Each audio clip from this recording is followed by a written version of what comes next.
इस दुनियाए फ़ानी में भी ऐसी चीज़ें मौजूद हैं जिनका असल ताल्लुक जन्नत से है।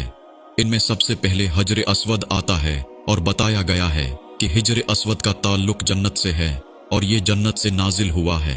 दूसरे नंबर पर आता है मकाम इब्राहिम। ये वो पत्थर है जिसके ऊपर खड़े होकर हजरत इब्राहिम अलैहिस्सलाम ने खाना काबा की तामीर की थी। इस पत्थर पर हजरत इब्राहिम के कदमों के निशानात आज भी देखे जा सकते हैं। ये पत्थर अब खाना काबा में नस्ब किया गया है। हदीस में मुकाम इब्राहिम और हिजर अस्वद दोनों के बारे में ये जिक्र आया है कि ये दोनों जन्नत से नाजिल हुए हैं, जन्नत के याकूत हैं। अगर अल्लाह इनके नूर को न बुझाता तो मशरिक और मगरिब इनसे रोशन हो जाते। तीसरे नंबर पर ताबूत सकीना आता है।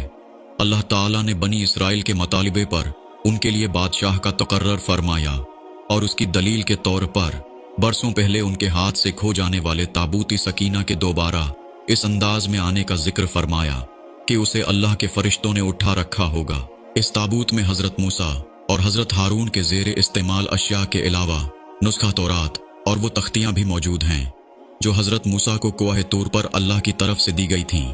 इसके अलावा संदूक में हजरत मूसा का वो करिश्माती असा भी था जिसका बनी इसराइल की जिंदगी पर गहरा असर था। इस संदूक के शाह व खास का ताल्लुक समावी और मलकूती जन्नतों से है।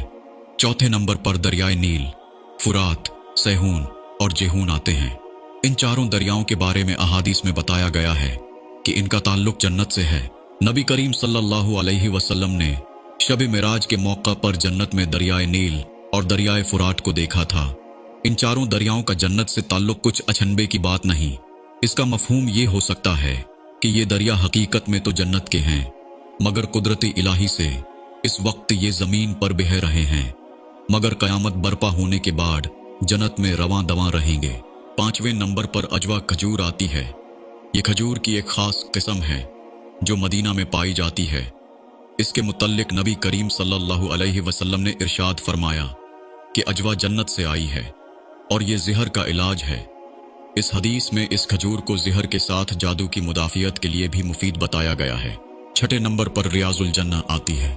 ये मुबारक जगह मस्जिद नबवी में मिंबर रसूल के बाएं जानिब और आपके घर के दाएं जानिब वाक़या है।